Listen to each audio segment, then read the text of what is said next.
Welcome to Stories from the Village of Nothing Much. Like easy listening, but for fiction. I'm Kathryn Nicolai. I write and read all the stories you'll hear on the Village of Nothing Much. Audio engineering and sound design is by Bob Wittersheim.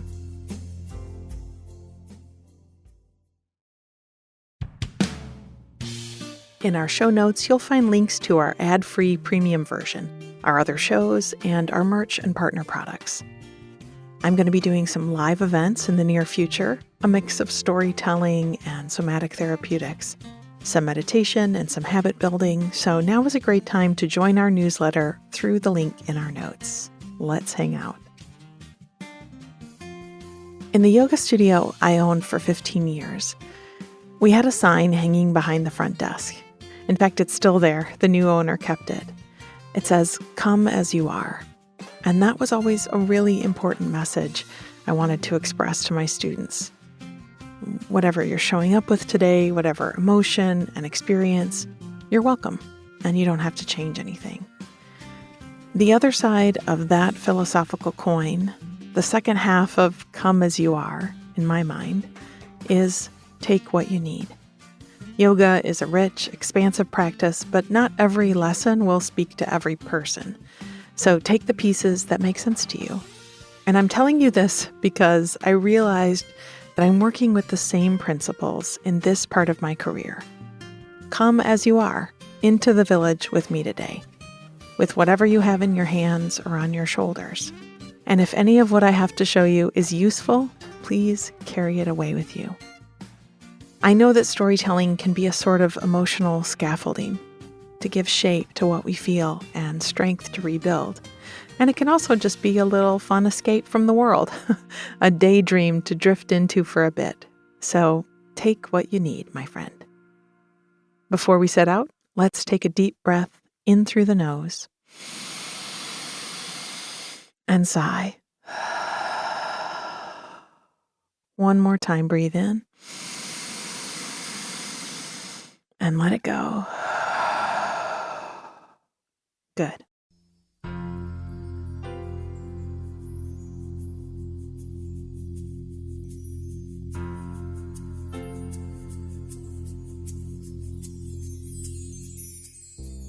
Our stories today take us into some rich sensory experiences in the first bloom of spring. We'll start with the first mow of the year, pushing open the garage door and finding a pair of garden gloves to get a day in the yard started. Then we'll hear piano lessons, where we'll dust down the upright and find a new piece to play.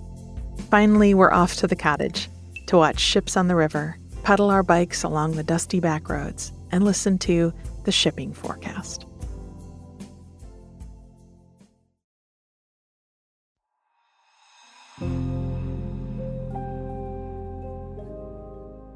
First mow of the year. I stood outside the garage, my fingers reaching for the handle of the door, but looking over my shoulder into the backyard and beyond, past the tree line that marked the yard next door, at all the green growth and flowers that had shot up and blossomed in the last week or so. We'd slept with the windows cracked last night, and this morning I had opened more, airing out the house, the staleness of long, cold months washed away in minutes. I wanted to get outside as soon as I could, and looking out from the kitchen window, I could see a day's worth of chores waiting for me. The weather had been warming for weeks now, and I'd been holding off on any mowing or cutting back, waiting for all the little critters and pollinators to wake up and have a few meals first. It seemed like today might finally be the day for it. I turned back to the garage and gripped the handle. It took a swift turn, a little bend in my knees, and a strong push up on the door to send it gliding into place. I'd thought about getting an opener put on it, but there was something about opening it by hand that I actually liked. It was a very specific movement, one that was buried deep in my muscle memory, from when I would hoist open the garage door for my grandpa so he could get his tractor out. The rattly clatter of the old door moving on its track, the gust of scent from inside, tools and dust and wood shavings. The way my wrist knew how far to turn, my knees how much to bend, and then inside the neat pegboards, hung with tools and the shiny tractor backed into place and waiting for its next job. My own garage was not quite as neat as his had been, but still there was a sort of order to the chaos. I stepped in and propped my hands on my hips, looking around at the tools and stacks of pots. First things first, I thought, and reached for a pair of garden gloves. My thumb went right through a hole in the fabric, and I laughed, recognizing the pair as one I'd bought years ago when I'd tilled my first garden. They were cream with red dots that, if you looked close enough, were distinguishable as ladybugs. I took them off and tucked them into my back pocket, thinking that I could probably fix them up with a needle and thread in a jiffy. I found a second pair, this one without any terribly large holes, and put them on. I wheeled my mower out onto the sidewalk and shook out a lawn bag beside it. From down the block, I heard the stuttering start of someone else's mower and cupped my hands over my eyes to shield out the sun and peer through the yards. A few gardens over, my neighbor was mowing the first path through his grass, and within a second the scent of it hit me, so green and lively. I took a few deep breaths with my eyes closed. Spring was really here, summer just behind. In my own yard, I started to trace back and forth, walking slowly with my eyes on the ground. I picked up sticks and pine cones, relocated rocks, and gathered a few scraps of trash that the wind had blown in. When the grass was clear, I started my own mower and pushed it down the length of the yard. It reminded me suddenly of my dad's green tennis shoes by the back door when I was a kid. They hadn't started off as green, but after a day behind the mower, they'd begun to color with chlorophyll, and he'd given up on trying to keep them white. They'd just become his mowing shoes. I looked down at my own pair and smiled. There was something so small and simple, a shared experience of being a grown-up with chores, but it made me really happy. This whole day did. I made slow, even rows with the mower. I raised the blade up a bit so that I was giving the grass only a subtle haircut. My mind got quiet as I mowed. The steadiness of my feet pacing along behind the wheels. The warm sun on the back of my neck. The slow, careful turn at the end of a row, lining up the wheels and starting again. Was it so different from walking a labyrinth? It didn't feel that different. I'd had a teacher once who'd recommended a walking meditation, and they'd suggested the best place for it was a grocery store. Just get a cart and walk the aisles as slowly as you can. Notice each step. That was me now. When the backyard was done, I shut down the mower and began to wheel it down the driveway to start in the front. Just as a quiet thirst appeared in my throat, I noticed a tall glass of water set out for me on the step of the side door. It seemed the perfect time for a break. I sat down on the step and lifted the cool glass to my lips. There were a few slices of cucumber floating among the ice cubes, and it tasted so refreshing and delicious. While I sipped, I looked across the driveway at the house next door. They had 2 little boys. Well, not so little anymore. They were growing fast. In my mind, the youngest was still riding in the stroller, his big brother toddling beside as their dads took them for a walk. But I knew he must now be several years into elementary school, the oldest probably in middle school. Their dog, a sweet golden retriever named Clover, was stretched out on her side on their back patio in the sun. And even from where I sat, I could see the slow rise and fall of her ribs as she breathed. My glass of water finished, I set it down on the step and pushed back up onto my feet. I reached for the handlebar of the mower, In the front yard, I repeated the step of patrolling the grass for fallen branches and found one of Clover's frisbees among the pachysandra. I carried it to her fence and whistled for her. She lifted her head to look at me, one ear flipped inside out and her lips stuck on her teeth. I showed her the frisbee and she jumped to her feet, ready for me to throw it. I sent it out toward the back edge of her yard and she went tearing after it. She didn't catch it mid-air, she wasn't that kind of dog, but she did dig it out from where it landed near a lilac bush and carried it back to her patio with her tail happily wagging along the way. Across the street, another neighbor was fixing her mailbox. The flag had broken off over the winter. A new one, shiny and red, sat waiting on the grass as she worked away with the screwdriver. Just like the muscle memory of pushing open the garage door, of tugging at the pull cord of the mower, of green tennis shoes, of sleeping in the sun on a warm patio. I knew that feeling of wrestling with a slightly rusted screw. I restarted the mower and began to pace through the front lawn, comforted by the moments my neighbors and I all had in common.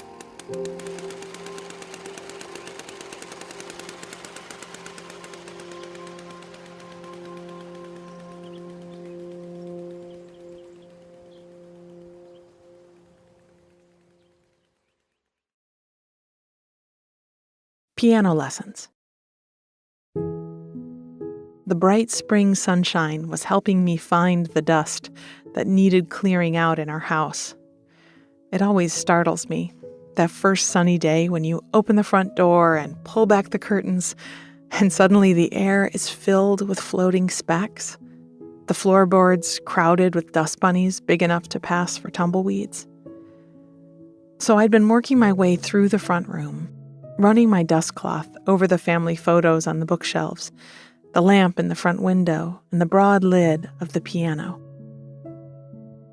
As I did, I noticed it was the least dusty thing in the room, and I guess I wasn't surprised at that. My youngest plays it nearly every day. We'd come across the piano a couple of years before at a neighborhood garage sale. I still remember the way my son's eyes had gone wide when he'd seen it. He was a quiet boy. There was a lot of magic inside of him, and sometimes it stayed inside. But when he played it, it came out, and I got to enjoy it along with him. The piano had come home the next day, a rather complicated arrangement involving a borrowed truck, several friends, planks of wood salvaged from the garage, and a not inconsiderable amount of effort. But it had all been worth it. We'd polish up the cabinet and the bench, the bottom of which was about to fall out from all the scores and lesson books it had come with. I'd organized a lot of them into boxes he could work his way into as his lessons progressed. Then I repaired the bench itself, and now it held his first few books and performance pieces. The piano had been badly in need of a tune-up when it came home, and my son had found the process fascinating. He's often shy around new people, but he'd met a kindred spirit in the woman who'd come with a bag of tools to attend the piano. He'd watched as she'd opened up the soundboard and taken her hammer, wrench, and tuning key from her bag. She'd patiently explained what she was doing as she isolated middle C, tuned it, and set the pin. Then they'd worked their way through the keys, playing, listening, tightening strings or loosening them. He had an ear for it, could just hear when a note was even a fraction flat or sharp, and he could name a note just by hearing it. He knew it the same way I could tell an orange crayon from a red with no hesitation and a little confusion as to why others struggled to do the same. The tuner came every 6 months, and he had it marked down on the calendar on the fridge and would meet her at the door and reach for her tools, slinging the strap of her bag over his own little shoulder. He'd played his first recital last year, and the man who owned the piano last, who'd kindly given it to us in exchange for an invitation to that recital, had attended and sat proudly beside us, taken pictures, and then listened to the music with his eyes closed and a soft smile on his face. He'd also come for Thanksgiving, and when the tables were full and we were beginning to run out of seats, he mentioned that his wife had always pulled up the piano bench when they needed an extra spot for someone. I'd looked at my son, thinking he might not want anyone else sitting on his bench. He'd leaned in close to my ear and whispered that he could share the bench if it was with our new friend. The two of them would fit. So we'd moved chairs around, and they'd sat side by side, eating their sweet potatoes and stuffing. During the school year, he just had one lesson a week. There were lots of other things to do, ways to play, and I wanted him to have time to go to the library, to ride his bike, to play video games with his friends, and days when we had nothing scheduled at all. And now that summer was coming, I'd left it up to him. Did he want to play more piano? Maybe have lessons twice a week? He'd sat quiet for a minute or two, thinking it through, then nodded. Twice a week sounded good to him. His piano teacher lived in a little cottage in a pretty neighborhood north of town. Ivy grew up the brick beside her front porch, and in the yard there was a small carved sign saying piano lessons. She had come to our house a few times, but I think we both liked going to her house better. It was a very comfortable space. She'd been a musician for years, and her mantel was covered with pictures of her in her youth, outside theaters and concert venues, pointing up to her own name on the marquee, or crowded around a microphone with others in recording studios. When we showed up on her front porch, him with his practice books under his arm, me with whatever novel I'd been reading lately, she'd open the door and step back to let us in, and it felt like being allowed into a sanctuary. Inside, the floors were laid with thick rugs that I'd guessed were knotted by hand somewhere far away. The air smelled of sandalwood and green tea, and her furniture was beautiful and comfortable. Her front window held creeping pothos and a healthy asparagus fern. Here was a woman who had built a life she loved, who knew how to protect her peace. We were there for him to take lessons from her. But I often felt like I was learning as well, mentally taking notes as I settled onto a sofa out of the way. They'd open the books on the stand, and he'd warm up his fingers playing through scales and exercises. I loved watching him set the metronome, sliding the swinging arm out from behind its stopper, adjusting the tempo and letting it tick. Then watching him tap his toe, which barely reached the ground, to find a rhythm. I'd prop my novel open on my lap, read a few words, listen to him playing, the quiet discussion. The spring recital was going to be at the inn by the lake this year, on their big back porch, where he helped turn pages for his teacher while she'd played for a wedding the September before. I imagined him playing, the music echoing over the water, the birds stopping to listen along with us, me holding tightly to a bouquet of flowers to hand over to him. Not everything we try when we're young or when we're grown suits us. I'm so glad that we tapped into something that suited him so well.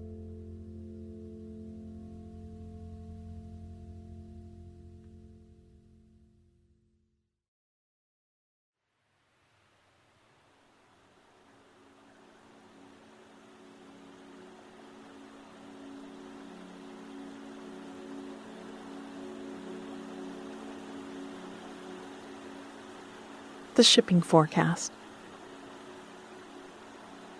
We were up at the cottage for the first time this year. We'd spent the day cleaning, putting fresh sheets on the bed, and clearing away a season's worth of dust. Things the cottage did have included sun-bleached paperback mysteries, perfect for reading by the water, a drawer full of enough forks and knives and spoons to feed 60 people without any two of them matching, rag rugs that the dogs pawed at and spun around on until they became perfect nests to nap in on the sunny screened-in porch, and a view of the ships on the river. Something it didn't have, however, was a furnace. It was a true cottage.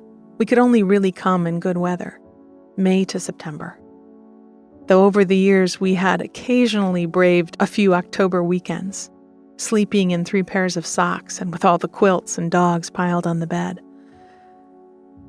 Honestly, that it wasn't possible to be here all the time, that we could only come when the weather was warm and balmy, that only made our time at the cottage mean more.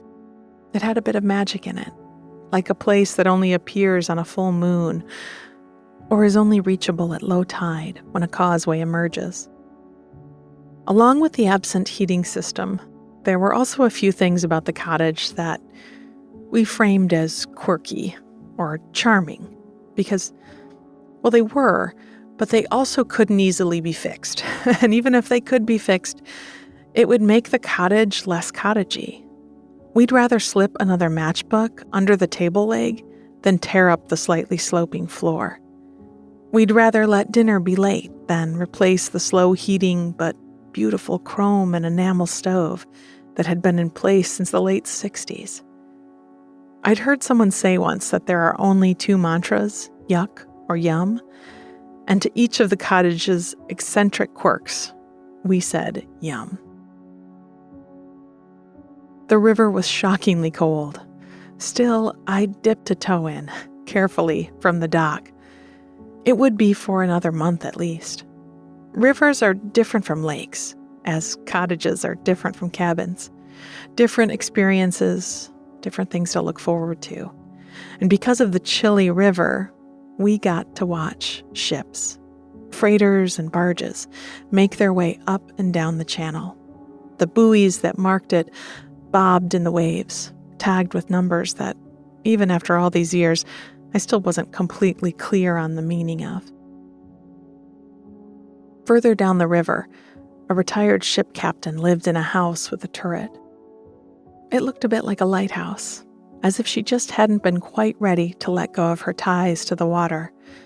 And when ships passed by, they often saluted, 1 long and 2 short blasts from the horn.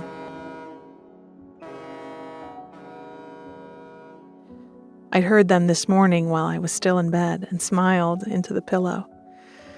Yum, I'd thought. Through the day, while we worked on our spring cleaning, we'd stop now and then to look out at the water and watch the ships and boats pass. There were small boats, pleasure crafts. My favorites were the ones made of wood, shining teak with neat white stripes painted on the bow. The ships that passed, well, it's hard to describe if you've never been close to a properly giant ship. It's their size, and then their graceful, easy movement through the water. When I was very young, maybe 5 or 6, we were on a family trip and had loaded our car onto a ferry that went shoulder to shoulder through a series of locks and water gates with a 1,000-footer. For years after, I'd thought that I'd dreamed that day. It seemed impossible to be so close to something so big and so beautiful. Then one day I'd opened a photo album and found pictures of me held snugly in my father's arms as we both stared out at the ship. So, 1,000-footers, they'll always be my favorite. You don't see them every day. Maybe it's like being here at the cottage, special because it's rare. I hadn't seen one yet this year. Of course, one could have passed in the night, but I didn't think so. Often the vibrations that those giants create wake me, and I pull a blanket around my shoulders and step out onto the porch to watch their lights reflect on the river. I hoped that before the weekend was over, before we had to pack and head back home for another work week, I'd see one. At the corner store a few blocks downriver, I'd picked up a couple of hanging baskets of petunias. At home, I might have repotted them, been a little fussier, combining different plants and cocoa mulch, but this was the cottage. I just hung them as they were, plastic pots and all, from the hooks on either side of the door. The petunias were a pretty bright blue and showed up nicely against the white clapboard siding. We had a bike ride after dinner, keeping the river on our left, down past the flats where the cattails were just starting to grow. They'd be higher than my head by July. And all the way to the turnaround, where a bonfire was being lit. On the way home, the sky was shifting to purple, and I was looking forward to sitting on the porch till the stars came out. Our legs were wobbly when we climbed the front steps. We hadn't been on a long ride since last summer. We poured ourselves cold drinks and turned on the old radio. I was hoping for the shipping forecast, a soothing nightly broadcast that told all that sailors needed to know about the wind and the waves for the next day. Like the sloping floor and the ancient stove, the radio was not exactly up to modern standards. It had an actual antenna and worked best if I touched my finger to it as I tuned it, turning my whole body into a signal catcher. Luckily, the forecast came through with just a moment of fiddling. We sipped our drinks as we sat looking out, the dogs curled up beside us, listening to the calm voice of the forecaster. While I understood the actual words, variable, north by east 3, rising more slowly, fair, 27 miles, south by 1002. I didn't comprehend any actual meaning. And that was fine. I didn't understand how the ships stayed afloat either. Lots of things in my life would probably remain a mystery to me. Still, I could enjoy them. The river was flat now. The ripples of the day smoothed and subsumed into the rest. One of the dogs let out a small sigh, and a firefly sparked out in the yard. We would sleep well tonight.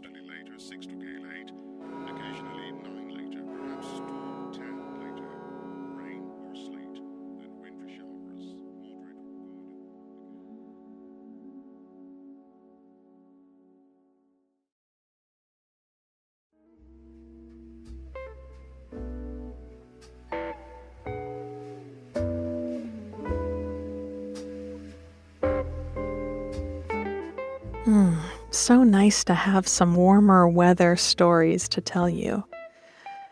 As I write this, Mother Michigan is playing her tricks. We woke this morning to snow, and I just stood at the window, tisking and shaking my head. There's always one more snow until there isn't. In our first story today, we got the mower out and spent some time in the yard. And I hope that sounded like a reasonable representation of what that is like. Because I gotta tell you, I don't mow. When I first met my wife, I told her a story about the first time I'd tried to mow my lawn and how I'd stood in one place and kind of turned in a circle, pushing it out and pulling it back in like I was vacuuming.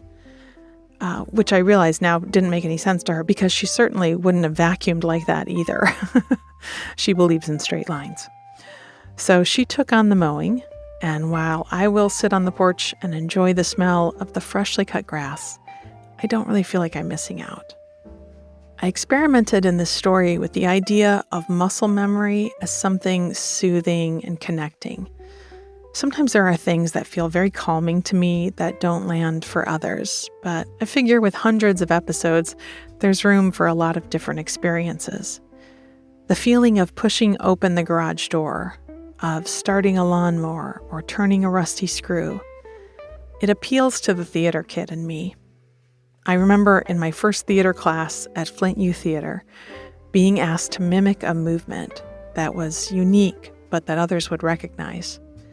And I'd tried out grinding a key. I don't think that they make them this way anymore. They usually have machines for this now. But when I was a kid and my mom needed a new door key, we'd go to Ace Hardware and someone would grind one by hand, leaning into a machine, turning the key, stepping on a pedal to speed up the grinder. Those memories are more scraps of stories that help me feel situated. These little physical memories. Maybe they are for you too.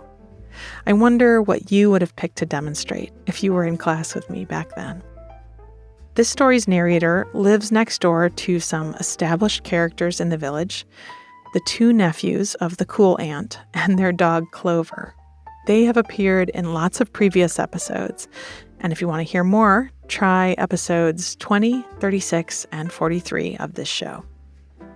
Their family has grown to add a new dog, a puppy named Crimson. Get it? Crimson and Clover. More to come for them in the next few months. In the second story, we have another recurring character in the village, the piano player, and he just got a new episode over on the Nothing Much Happens feed. It's called Spring Recital. This is the only story I write from the perspective of a parent. Probably some things to unpack with my therapist there, but seriously, I write a lot of child-free characters, and I write a lot of aunts and uncles and friends and relatives of kids.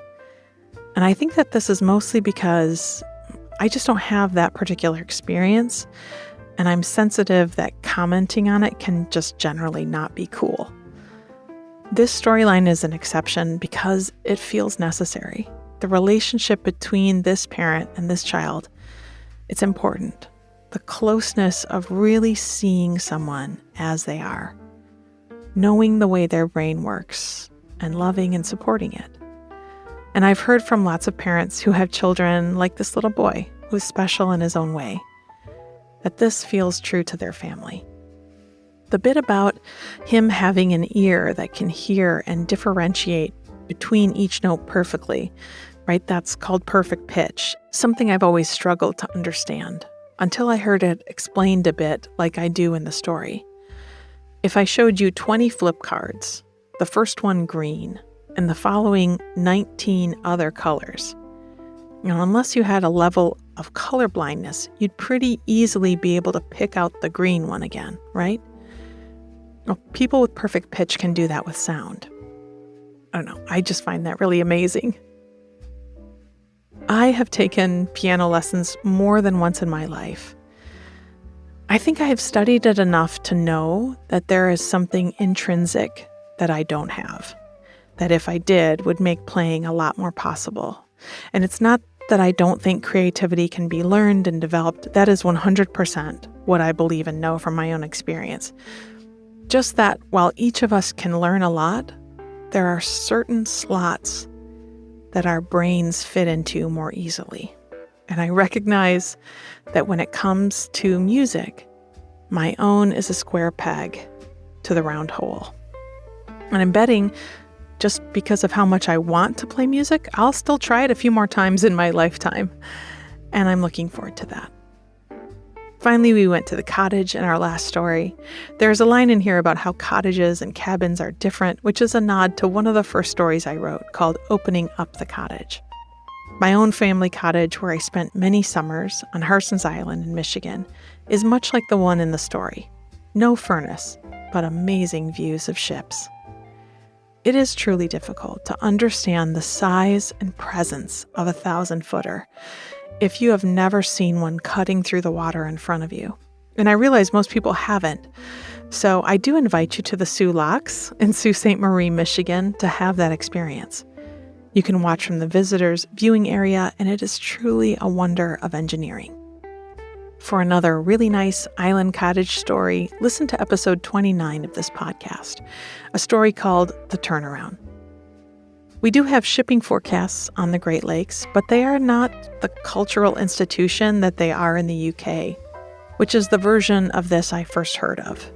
The forecasts are incredibly technical and don't make much sense to lay people, but you might like to give it a Google and see how soothing they sound.